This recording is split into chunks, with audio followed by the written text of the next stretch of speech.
Christian Anarchism frequently asked questions. Number 9. Doesn't love your enemies only apply to personal enemies? So this is, I think, less of an argument from Scripture and more a bare assertion about what Scripture means, kind of a filter that's put onto Scripture.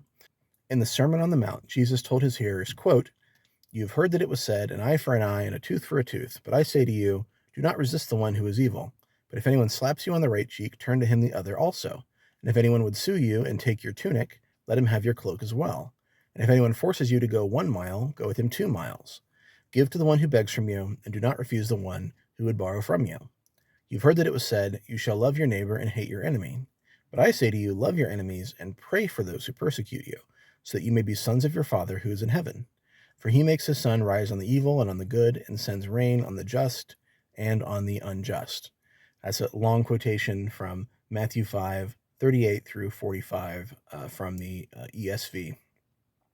So the problem with the claim that Jesus only had personal enemies and not national enemies in mind is that the examples he gives of how to treat one's enemies are things that Israel's national enemies did to them. It was not any old Israelite who could force one of Jesus's Jewish listeners to walk with him a mile, but a Roman soldier demanding that a subjugated person carry his pack for him. Similarly, a Jew in Jesus's time was perhaps most likely to be backhanded by a Roman oppressor than a fellow Jew. In fact, the backhand is a mark of disrespect that someone who views themselves as a superior would do to someone they view as inferior. In other words, you cannot introduce a distinction into this passage that it not only doesn't contain, but naturally resists.